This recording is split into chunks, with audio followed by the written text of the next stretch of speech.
Adab, namaste. Welcome to my first live on my YouTube channel, and it's a pleasure and a privilege to be joined by Dr. Sarah Waheed, who is the author of this wonderful book, Chand Bibi, The Lives and Legends of a Warrior Queen. Sarah is a historian of South Asia at the University of South Carolina. Originally from Hyderabad, she grew up between the Middle East and the North America. And this book is, if you haven't read it, please do buy and read it.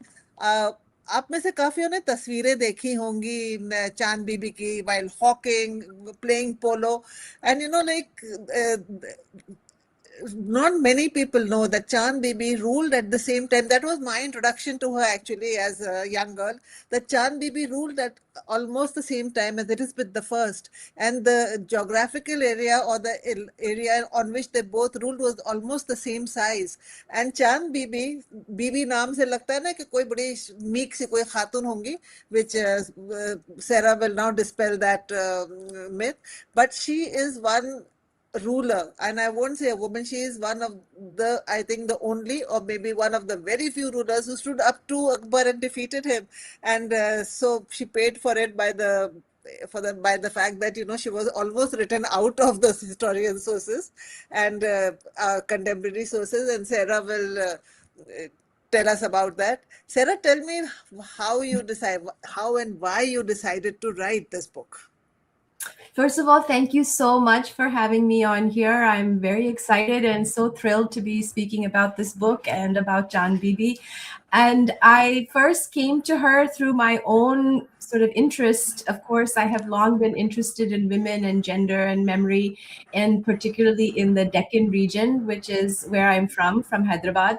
And all of those dynasties like Qutub Shahi dynasty, all of these often intrigued me. But she first found me, actually, Chand Bibi first found me in a bookstore in old Hyderabad when I was going through these lanes and alleyways and gullies. So she first found me in this bookstore, and I took the book off the shelf, and there she was. And suddenly, started this journey into sort of her life and her world. That was 7 years ago.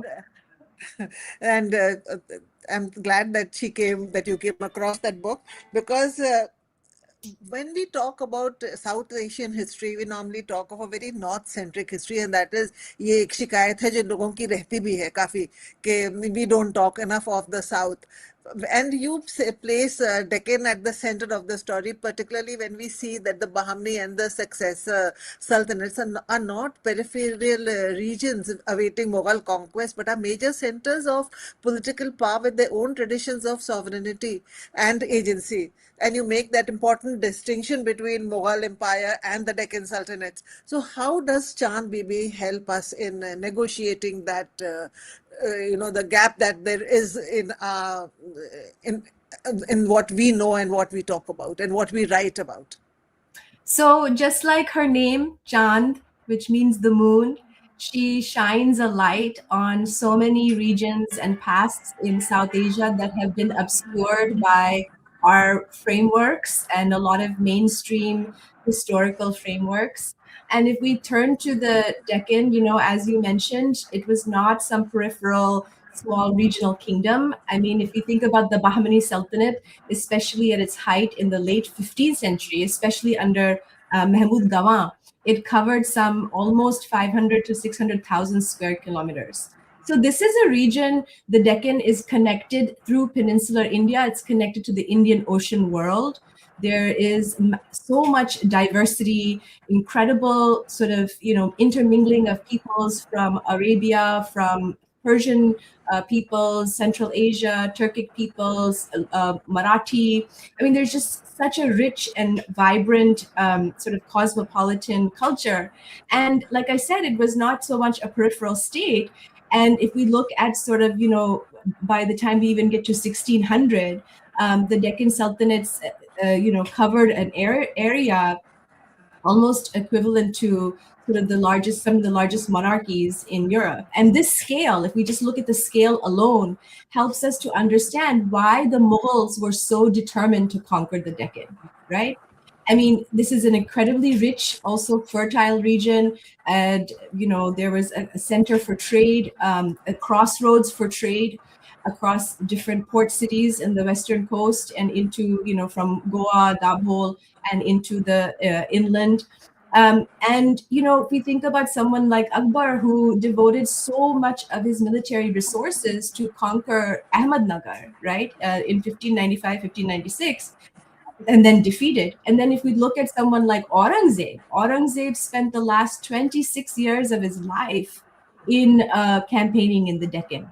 He died there in 1707 in Ahmednagar, in a place called Bhindar near Ahmednagar. So the very place that, male Mughal imperial ambition is exhausted and comes to a sort of, close in a certain way, attenuating Mughal political power, imperial power. That is the very place that Chand Bibi defended, and the landscape that nourished her own, through women's oral traditions and through very many other different kinds of political ideas, right, that nourished her own political ambition, right? So it's really something to kind of think about from the point of view of the Deccan. What does the map of South Asia, what does the history of South Asia look like from a region that was never absorbed by the imperial center, right? That had always resisted that, going back even further into the past, before the Deccan Sultanates, before the Bahmanis, right? And a region that has long been, ruled by many different kinds of women. I mean, from all different sort of, if you think about tribals, Hindus, Muslims, you think about so many different kinds of women who came to the fore in the Deccan. It has a very, very long tradition of women as political power brokers. In fact, when you talk about the Deccan, you talk about the cosmopolitan nature of the Deccan and how it was, it was in fact one of the first to become a part of the Persianate Empire, as Richard Eaton has termed it. And, you also argue that Chand Bibi forces us to rethink assumptions about Muslim women, gender and sovereignty. Why is it misleading to see her simply as an exceptional woman? And what does placing her within a broader Deccani tradition of women exercising political authority allow us to see? Right. So I would like to first say that, I mean, there's a lot of historical scholarship. I want to sort of give credit where credit is due. Like you mentioned, Richard Eaton, there's a lot of historians who've worked on the Deccan that my work relies upon, like Richard Eaton, Subha Dayal, Roy Fischel, many others who have really worked on this. And similarly, historians like Ruby Lal, who have spoken about the harem and kind of complicated our understandings of what this really, this institution looked like, the zinana and the harem, right? And I just want to back up a little bit before I get to the Deccan portion of it. But, there's this persistent assumption that the elite Muslim women in the early modern or pre-modern world were secluded and therefore silent and politically marginal. But the harem was not simply this domestic space that was confined, right? It was itself a theater of political power. And, it's important to understand that Chand Bibi was not exceptional in the sense that she wasn't the only one. So when we ask the question, instead of asking the question, right, how did she succeed despite Islam, right? I don't think that's the question. The real question is what made her possible, and many other women like her, in the Indo-Islamic world of the Deccan, right? Because from the Bahmani period, you had Mahmud Gawan, as I mentioned earlier. His career was made possible by Agha Nargis Bano, and she herself was a queen regent. And she was appointed as such upon the death of her husband, the Sultan. And she was the one who launched the career of Mahmud Gawan. And she commanded armies. She, defended. I mean, she actually ended up dying in Belgaum during a military campaign. So there's many women, right? There's Chand Bibi's own mother, Hunza Humayun. There was Hayat Bakhshi Begum in the Qutub Shahi dynasty, who negotiated with Aurangzeb on the behalf of her son and who held serious political power. They called her Ma Sahiba. In fact, that place, Masab Tank in Hyderabad today, is because of her, right? Named after her, Ma Sahiba. Many other women came to the fore when I started looking into Chand Bibi's life more deeply. Others like Punji Khatun, Dilshad Agha, these were Bijapur, women of Bijapur, Khatija Sultana. And if you go through some of these monuments, so many are in a dilapidated condition, but Khairatun Nisa Begum, there's this whole neighborhood in Hyderabad called Khairatabad. It's named after Khairatun Nisa Begum, who built a mosque and a place in honor of her tutor. So we cannot see Chand Bibi as an exception. I think what does make her rather important is that she really stood up to the Mughal Empire and was known for that. And she's extraordinary in certain ways because of that. But she wasn't the only one. It was not like she somehow escaped the limits of her world. We have to ask also what made her possible. And there's a long tradition of female power in the Deccan that made her possible. This is an angle that you've talked about, the Islam, gender, and sovereignty, something that is not often talked about. And many of the other women I read about only in your book. I knew about the Bahmani women, and because I'd read them earlier in Manu Pillai's book, but so many of the other ladies I read about only in your book. And why is it that they are, not written about, whereas we see so many, because Chand Bibi has become very popular in public imagination because of all the various portraits that we see of her, with a falcon on her hand, with the army of women, and playing polo, etc. So has that become but why did that become so popular? Or how did Chand Bibi become so popular through those portraits of hers? The paintings are absolutely stunning and beautiful, and also really quite revealing, because the fact that she's portrayed with the falcon is not not just any kind of symbolism.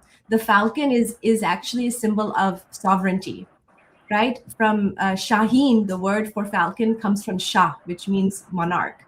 And the fact that she's depicted in that way, so first of all, as a woman riding, hunting, she's depicted in a way that is a departure from the norm of how women were depicted in paintings. Second of all, oftentimes with the halo around her head, which depicts sovereignty, and of course with the falcon, which the bird the birds also have to do with Sufi cosmology as well, which I'll talk about in a little bit. Because Rumi, his favorite bird was the falcon. And the idea of the bird seeking the soul of the beloved coming back, this was all part of the sort of cultural and political representation of Chand Bibi. So why did it become so popular? I mean, by the 18th century, you have 4 such paintings in Tipu Sultan's collection alone.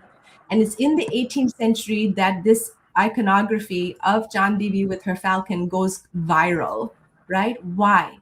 Why is it that they start out in the Deccan, they start out in Hyderabad, right? But suddenly you have them everywhere, all the way to Bengal, Murshidabad, Rajasthan. Why is it that this woman with the falcon is being depicted in this way? Why is Chand Bibi depicted in this way?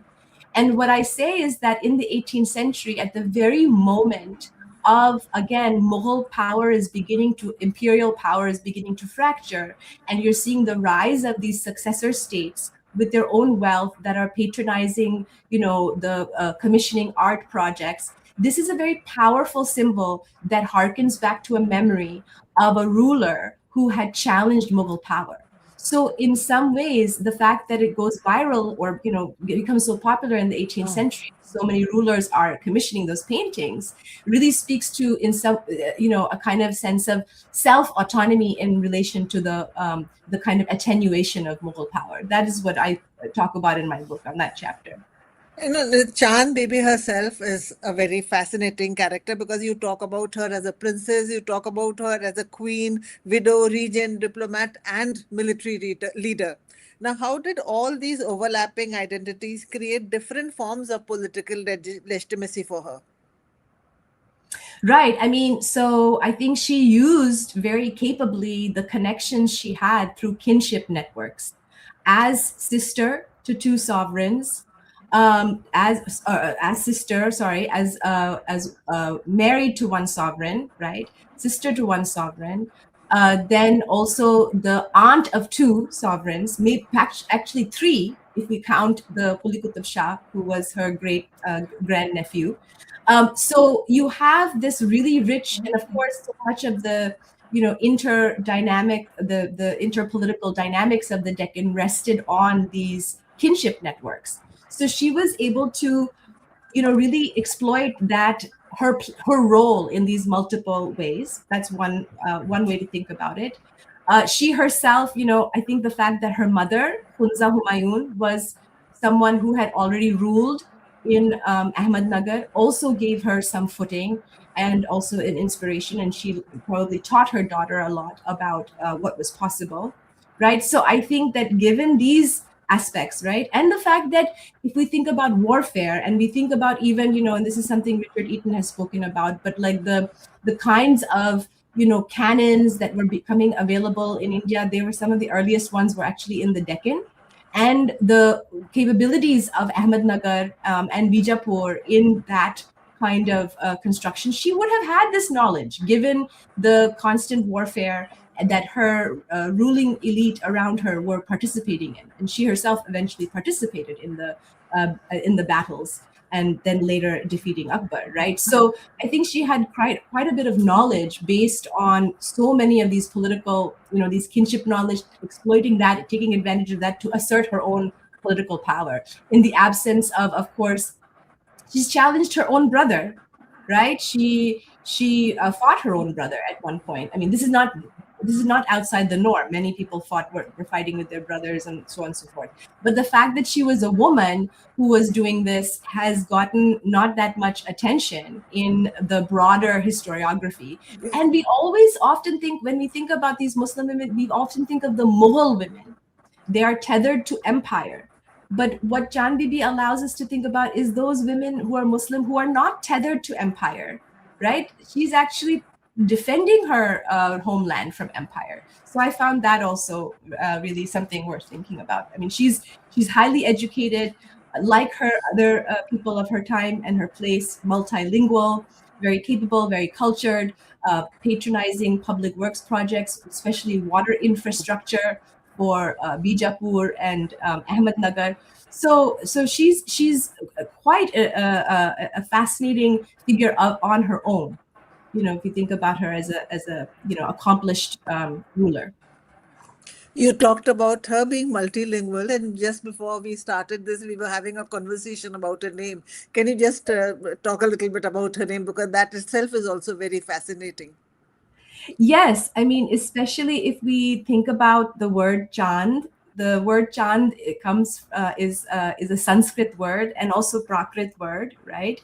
And Chand is, again, it means moon, but it also has a lot of symbolism related to political power. And there were entire dynasties also, that were named after the Chand, right? Earlier, before Muslim rulers or Mughal rulers, right? So that's one aspect. Then Bibi comes from Persian, and so you have Sanskrit and Persian. You already see this really nice layering of this Indo-Islamic kind of uh, overlap, right? And then the word Bibi in Persian, it can mean woman of rank, but also is a very intimate term. But unlike Begum, which comes from Beg, or Khanum, which comes from Khan, Bibi is not derived, is not a male derivative term, right? So it can equally mean a woman of high rank, I mean, somebody with ethical command within the household, and also an intimate name. So yes, but I think that we need to kind of think about how this is a name that asserts power, not necessarily what people think about You in know, terms just a smaller like domestic role.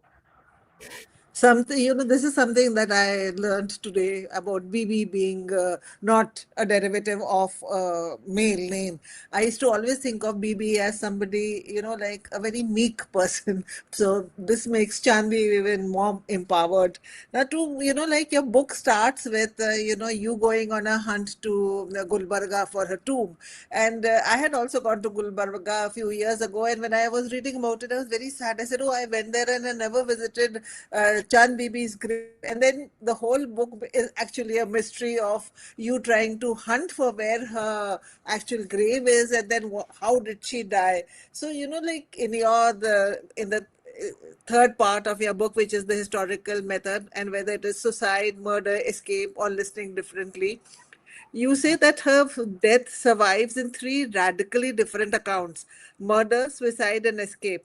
Why did you resist deciding which version was simply true? And what can we learn by keeping these competing stories together? Particularly when some come from oral traditions and communities whose voices have historically been excluded from the archives. So this is a very, very fascinating question and premise in your book. Yes, and I'll come back to Gulbarga in a minute in terms of thinking about where her tomb is, because there is a tomb, but it's called Khali Gumbad, the empty tomb. So she's not buried there, but it was built ostensibly for her, and it's opposite. It's between the women's and the men's graves in Gulbarga. So yeah, there are these three narratives uh, of her demise. This is really fascinating. Like other women, think of ancient Greek traditions. Other women, there's a lot of these sort of competing narratives in the context of other women's lives around the world, how they died. But in Chand Bibi's case, it's either murder. That's the dominant Persian. So in all the Persian histories, Farishta, others, they talk about that she had actually was murdered by her own soldiers. In fact, some of them take him by name, Jita Khan, who had actually riled up the mob of soldiers because they felt betrayed that she had opened up negotiations with Prince Danyal, right? So that's the dominant narrative you see in the Persian histories of her time. In the local histories, so histories specific to Ahmednagar and Bijapur, in those Persian histories, you see a different narrative that has to do with suicide, that she committed suicide, much in the tradition that we hear about of Johar and so on, right? And that is also something that was written, not long after her death, right? So these are all fairly contemporaneous sources. So I see the murder narrative linked up to the question of betrayal, and betrayal was a common theme and a common sort of issue related to a lot of the factional infighting between the Deccan sultans and also within their courts. So of course there's a lot of that in the sources, and we see a lot of that in the lives and deaths of these rulers, and so highly possible, right? Suicide also, there is a source in Persian that talks about how Chand Bibi herself said that if she, I mean, this is quoting her by someone who was a witness to the siege, Tabatabai, who says that she said, if something should happen to me, I will take like a poison, a small drink of poison. I shall do that if something should happen to me, right? Even though suicide is against the Sharia. She herself said this, right? But that's a local narrative that shows that supposedly she jumped into the well, and that local narrative has to do with a woman's honor. So the local narrative is very much about Chand Bibi's sexual honor, rather than kind of thinking about this in a different way. And finally, there's the escape narrative, which I found to be the most intriguing because it's the most open-ended, and that is a narrative that comes from below. So peasants, working people, women, for centuries, recounted that Chand Bibi had escaped. I mean, and some said that she would return. Amongst the peasants, they said that she would return. And apparently, there also exists a document in Marathi that is from 1620, a Fatinama, that states that she indeed escaped through the light of torches through this Gupit Mahal underground. This exists in writing as well. But is it more believable because we have it in writing now, right? Or so the fact that people were narrating this for centuries and that too, farmers, peasants, tribals, does it make it less believable? So there is this idea that stories told by the most marginalized groups are more likely to be made up than stories that are written down, right? And I think we have to interrogate all of our sources and ask questions of them.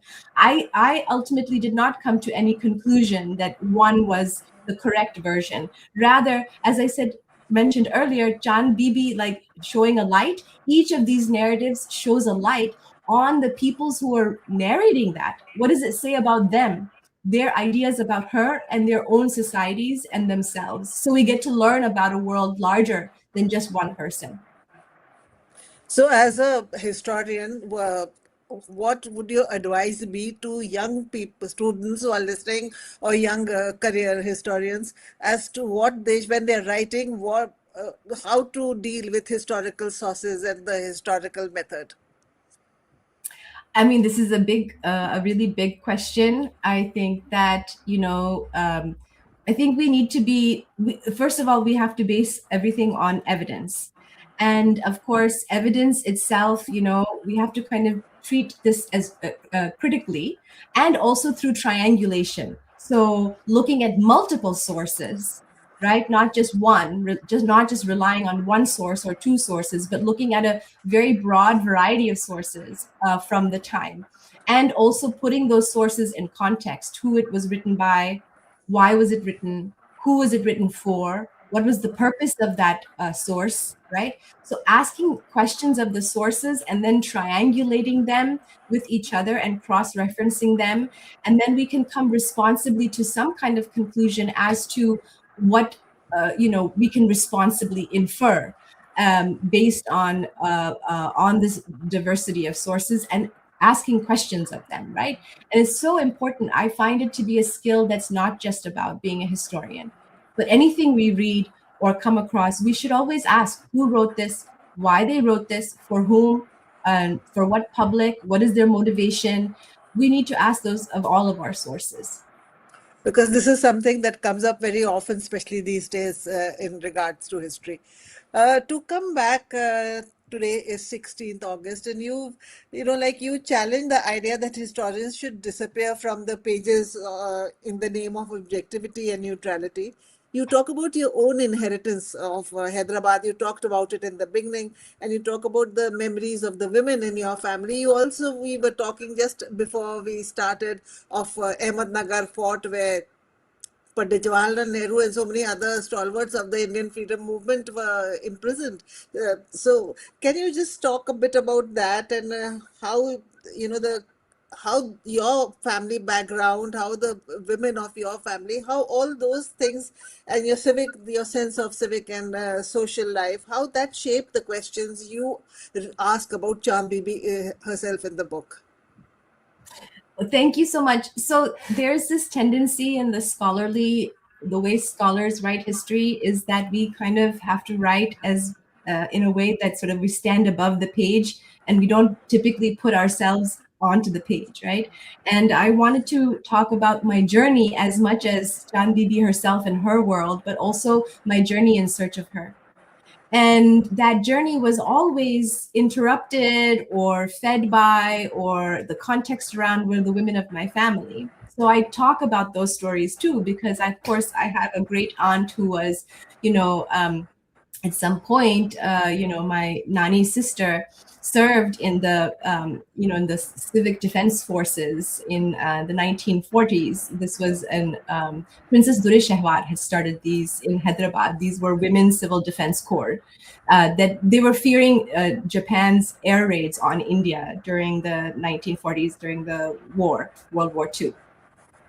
And so this is sort of one aspect of it. The second aspect is that by going to ground and by walking through these ruins and monuments, right? So on the one hand, history is alive. It's not just dead, right? It's living in us also. So I wanted to kind of think about how we also have archives living in us, and to kind of bring that onto the page, to understand that we are not like some omniscient presence standing in some distant place writing about what's happening, right? And so, for example, in Ahmednagar Fort, and as you said, today is 16 August, yesterday was 15 August, Independence Day. What's fascinating, of course, is that Jawaharlal Nehru, he was imprisoned in that fort along with other Indian National Congress leaders in the 1940s, after during the Quit India movement, and he wrote in the discovery of India while he was imprisoned there, and he wrote about Chand Bibi, because he was there in Ahmednagar Fort, and he talked about the courage of this beautiful woman who defended the fort from Akbar and his armies. And I find this layering of history in one place extraordinarily fascinating, because when you walk through Ahmednagar Fort, you usually see mostly the colonial history or British colonial past or Indian national past. But what does it mean if we start asking questions like who was the Muslim woman who ruled this fort? And there's very little on the signboards officially describing her role there. Of course, the people in the area talk about her all the time, but the official presentation of that doesn't see her story. So again, I didn't want to reproduce the very erasure I was so unsettled by, that we keep these women out. And I thought that bringing into the story of looking for Chand Bibi was also the courageous women of my own family, and I thought that was an important place to put you know I think to sort of bring to light their stories as well, because that was also part of my inspiration. Especially in today's world where Muslim women are seen as regressive, this book, brings back a very powerful woman back into history, somebody whom we had, I think, stopped associating with power, with sovereignty, and we were just seeing her as maybe a polo player or something like that. So why was it again? I would like to just, talk about the fact, once again, emphasize the fact that women, Islam, and gender Islam, and sovereignty, why it is so important, and why writing this book became such a, how should I say it, became such a powerful tool for you yourself, as was it a kind of exploration of yourself also, not just of Chand Bibi, but of yourself as a person and a Yeah. historian? Yes, I think it was, and I think it's sort of important to think about. Well, for one, that Chand Bibi and Muslim women ruling in India or in South Asia, that's one region where they ruled. There's many places where Muslim women ruled. In Arabia, and from the earliest days of Islam all the way through Morocco, through Yemen, Southeast Asia, you see so many different women holding political power. And of course, in India, we know about the Begums of Bhopal later on in the 19th century. So I do see this in part. I mean, one issue is the fact that we are talking about elite women, right? There are lots of other women who are not operating in this way, and I want to talk about that in a minute. But yes, I mean, I think that at a moment when most of our history is largely dictated by the exploits of men, and that being the sort of driver or the motor of history, I think it's important to look at women, and particularly Muslim women, in a context where they're oftentimes written out or seen as exceptional or Yes.